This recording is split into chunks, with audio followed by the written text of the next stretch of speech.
जैसा कि last episode में हमने देखा कि जियान को लेकर एक गुफा के आगे कूद गया था। उस गुफा में खजाना रखा था जिसे जियान पाना चाहती थी, इसलिए अब वो दोनों उसके अंदर जाते हैं, जहाँ अंदर जाने पर उन्हें खजाने के साथ साथ 3 बॉक्स भी मिलते हैं। वहाँ एक मेडिसिन हर्ब्स भी थी और मास्टर के कहने पर जियान उसे लेने का डिसाइड करता है क्योंकि वो मेडिसिन हर्ब बहुत खास थी। जियान इसके बाद फिर उन बॉक्सेस को एक एक करके खोलने लगता है और पहले बॉक्स में उसे पॉइजन के रिलेटेड जानकारी मिलती है। इसको जियान लेने का डिसाइड करती है और दूसरे बॉक्स के अंदर उन्हें हाई लेवल ज़ुआन आर्मर मिलता है। उस आर्मर के अंदर विंग्स भी थे और इसको जियान ले लेता है। असल में ये गुफा एक बहुत बड़े रिसेप्टेरियर की है।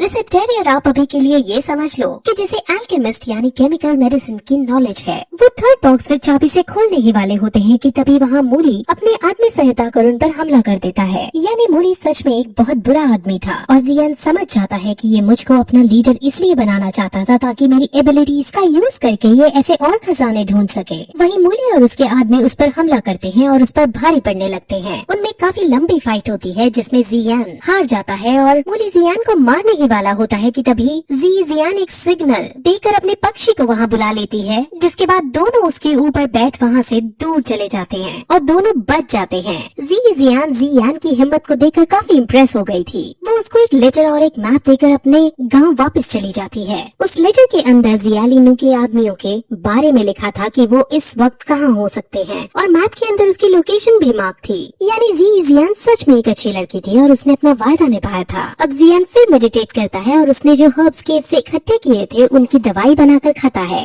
जिससे थोड़ी देर बाद उसका लेवल 10 पर अपग्रेड हो जाता है। वो बहुत खुश होता है लेकिन उसके मास्टर ज्यादा खुश ना होने के लिए कहते हैं क्योंकि वो लेवल 10 के सेकंड स्टार पर ही था। असल में हर लेवल के अंदर भी सब लेवल्स होते हैं जिसे स्टार्स कहा जाता है। 10th लेवल को ये लोग दाउजे नाम से पुकारते हैं। असल में जो उसकी मूली से फाइट हुई थी उसके अंदर उसकी स्ट्रेंथ अपग्रेड हुई थी। अब उसका मास्टर उसे एक नई स्किल के बारे में बताता है। स्किल का नाम फेंजियो है और इसके अंदर अलग अलग फायर्स प्रोड्यूस कर सकते हैं। मेनली इसमें से व्हाइट फायर को प्रोड्यूस करके हम उसे अपने तरीके से यूज करते हैं। ये स्किल बहुत शक्तिशाली थी और अब इसको जियान सीखना शुरू कर देता है। वहीं हमें जियालिनू के साथ उसके आदमी दिखाते हैं जो मेडिसिन लेकर अब वापस अपने शहर आ रहे थे। वहीं जियान जो अपनी प्रैक्टिस कर रहा था उससे उसके पास जियालिनू के होने का पता चलता है और अब उसका मास्टर उन्हें रोकने को कहता है। जियान सीधे वहाँ जाकर पहले तो एक एक करके उसके आदमियों को मारता है और फिर जियालिनू से लड़ाई शुरू करता है। जियान फेंजियो टेक्निक का यूज करते हुए व्हाइट फ्लेम प्रोड्यूस करके उसे वहीं खाई से नीचे गिरा देता है, जिसके बाद उसकी ऑन द स्पॉट मृत्यु हो जाती है। जियान उसके सारे इंग्रेडिएंट्स को डिस्ट्रॉय करके उसकी रथ को वापस भेज देता है। रथ वापस जियालिबी हाउस के अंदर पहुंचता है और साथ ही उसे बताता है कि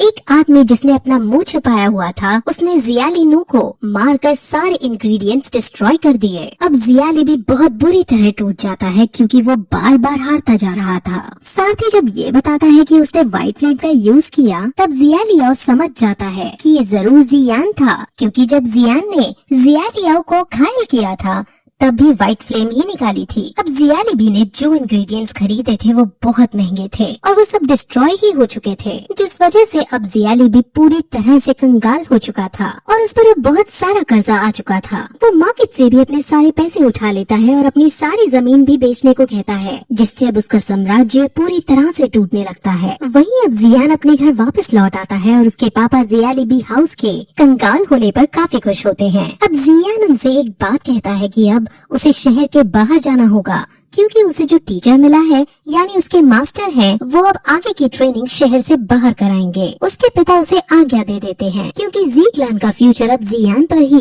टिका था और वो जियान की प्रिपरेशन में कहीं भी कमी नहीं रखना चाहते थे। वहीं अब जी जूनियर जियान के पास आती है और उसे जियान एकेडमी के बारे में बताती है। जियान एकेडमी उनकी कॉन्टिनेंट की सबसे बड़ी एकेडमी थी जिसमें वॉरियर्स नई स्किल सीखा करते थे। फिर रात को जियान फेंजियो की मदद से मेडिसिन बनाने की भी प्रैक्टिस करता है, जहां उसकी इस एबिलिटी को देखकर उसके मास्टर समझ जाते हैं कि एक अच्छा रिसेप्टेरियल भी बन सकता है। अब अगले दिन जियान और बाकी सब बच्चे जियान एकेडमी के अंदर जाते हैं और वो सब उसमें एडमिशन लेने की बात करते हैं। वहाँ एडमिशन लेने के लिए उन सबको एक क्रिस्टल पर हाथ रखकर अपनी स्ट्रेंथ का प्रदर्शन देना था। जिसकी स्ट्रेंथ हाई होती थी उसके छूने पर वो क्रिस्टल ग्लो करने लगता था। अब बारी बारी सब क्रिस्टल पर टच करते हैं और सभी का ग्लो करता है, लेकिन जब जियान टच करता है तो वो ग्लो नहीं करता। वहाँ उसका इस इस बात पर मजाक उड़ने लगता है, लेकिन तभी वो क्रिस्टल इतना जोर से ग्लो करता है कि सबको अपनी आंखें तक बंद करनी पड़ जाती हैं। सब ये देखकर बहुत लज्जा महसूस करते हैं। अब अंदर जाकर उन सबको कैटेगरी वाइज ग्रुप्स में बांटा जाता है।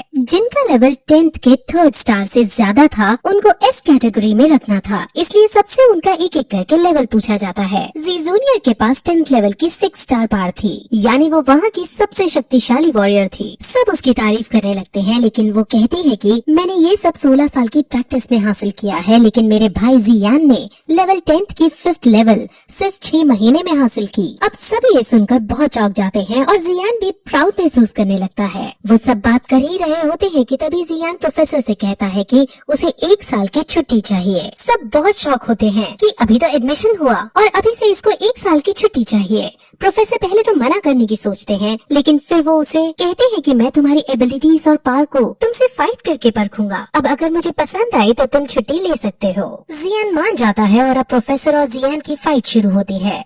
उन दोनों में काफी आइकॉनिक लेवल की फाइट चलती है, जिसमें जियान अपनी एबिलिटीज का परिचय बहुत अच्छे ढंग से देता है। हालांकि वो प्रोफेसर को हरा नहीं पाता, लेकिन प्रोफेसर उसको देख बहुत खुश होती है। अब फिर फाइट खत्म होने पर वो उसे छुट्टी पर जाने की इजाजत दे देते हैं। वहीं अब वो बाकी सब बच्चों से कहती है कि हम अगले हफ्ते नैनयान एकेडमी के बेस पर जाकर वहाँ प्रैक्टिस करेंगे। नैनयान एकेडमी शहर के बाहर मौजूद थी, लेकिन जियान अब अपना दिमाग चलाता है और वो प्रोफेसर को अपने शहर में अपना स्कूल चलाने को कहता है। वो कहता है कि आप हमारे शहर में जी क्लैन के पास स्कूल खोलो। प्रोफेसर जियान और जी जूनियर जैसे वॉरियर्स को देखकर काफी इम्प्रेस थी और वो अब उनके परिवार को भी देखना चाहती थी, इसलिए वो मान जाती हैं और अब वो जी क्लैन के पास जाकर जियानान एकेडमी को शुरू करने का डिसाइड करती हैं। असल में जियानान एकेडमी बहुत ज्यादा शक्तिशाली थी। जियानान नायान के परिवार से भी शक्तिशाली ऑर्गेनाइजेशन थी। नायान वही लड़की है जिससे 3 साल बाद जियान की फाइट होने वाली है। अब फिर जी क्लैन के अंदर प्रोफेसर और बाकी सब आते हैं और अब वहाँ जिहान भी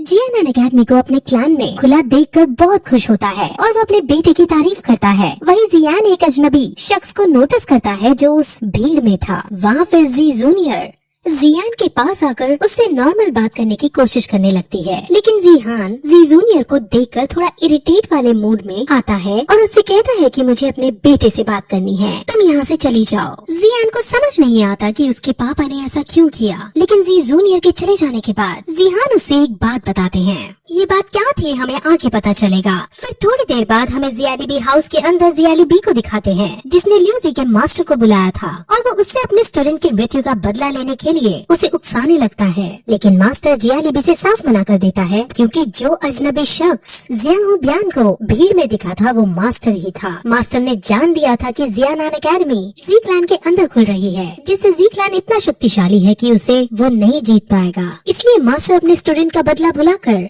जियालीबी को अकेले छोड़ चला जाता है। अब जियालीबी को काफी गुस्सा आता है और अब उसे कुछ नहीं समझ आ रहा था, इसलिए वो अब सीधे जियान को जान से खत्म करने का डिसाइड करता है। वहीं जियान अपने पापा की बताई हुई एक बात से काफी लो महसूस कर रहा था, लेकिन उसके मास्टर उसे मोटिवेट करते हैं। जहाँ वो फिर से खड़ा हो बाहर घूमने निकल जाता है, वहाँ उसे याफी दिखती है जो उससे बात करने लगती है। वो दोनों नॉर्मल वे में बात ही कर रहे थे कि तभी वहाँ एक सैनिक आता है। वो जियान को एक लेटर देता है। उस लेटर के अंदर जियान का मैसेज और उसकी एक ज्वेलरी थी। मोली ने जियान को किडनैप कर लिया है और वो जियान से हेल्प मांग रही है। अपनी दोस्त की हेल्प करने के लिए जियान तुरंत उसको बचाने उसके विलेज की तरफ भागता है। वहीं याफी के पास जी जूनियर छुपकर उनकी सब बातें सुन रही थी। असल में जी जूनियर उसकी असली बहन नहीं थी और उनके बीच क्या रिश्ता है वो अभी क्लियर नहीं हुआ है। वहीं जियान विलेज की तरफ भाग रहा था, लेकिन रास्ते में एक ब्रिज पर उसे जियालीबी मिल जाता है। जियालीबी बैंकरप्ट हो चुका था और वो इसका इल्जाम जियान पर लगाता है और उसको जान से मारने के लिए उसकी तरफ दौड़ता है। जियान हालांकि शक्तिशाली था, लेकिन वो जियालीबी जैसे आदमी को हरा नहीं सकता था।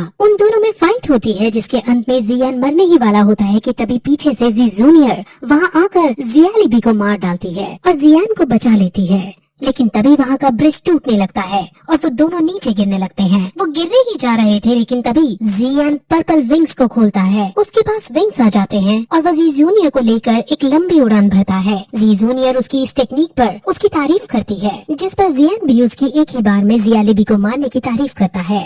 वो दोनों बात ही कर रहे होते हैं कि तभी जियान उदास हो जाता है क्योंकि इसे अपने पापा की कही बात याद आ जाती है। उसके पापा ने उसे कहा था कि जब तुम चाहते थे तब जी जूनियर के डैड उसे यहाँ छोड़ गए थे। जिहान को पता चलता है कि जियान जी जूनियर को पसंद करता है। जी जूनियर के रियल डैड जब उसे यहाँ छोड़कर गए थे तब उनके पास कई डार्क सीक्रेट्स थे। जी जूनियर एक ऐसी लड़की है जिसे समझना थोड़ा मुश्किल है। हालांकि जी जूनियर एक अच्छी लड़की है, लेकिन फिर भी अपने बेटे के लिए जिहान को डर लगा रहता है। अब उड़ते उड़ते जियान ये बात बताने की कोशिश करता है कि उसके डैड ने ये सब कहा, लेकिन जी जूनियर उसको छूकर उसे खुद कहती है कि हाँ, मेरे पास कई सीक्रेट्स हैं जो मैं तुम्हें नहीं बता सकती, लेकिन तुम मेरे साथ इतने समय से रह रहे हो, तुम्हें क्या लगता है मैं कैसी लड़की हूँ। जियान हमेशा से जी जूनियर को अच्छा मानता था, इसलिए उसको जी जूनियर पर यकीन था। वहीं दूसरी तरफ हमें फिर नायान को दिखाते हैं जो पर्वत पर बैठकर मेडिटेट कर रही थी। उसके पास एक पक्षी लेटर लेकर आता है और उसे पढ़ने पर वो बहुत ज्यादा गुस्सा हो जाती है। उसे पता चल जाता है कि जियान की प्रोग्रेस हो रही है, लेकिन वो किसी भी कीमत पर 3 साल बाद होने वाले मैच में हारना नहीं चाहती थी।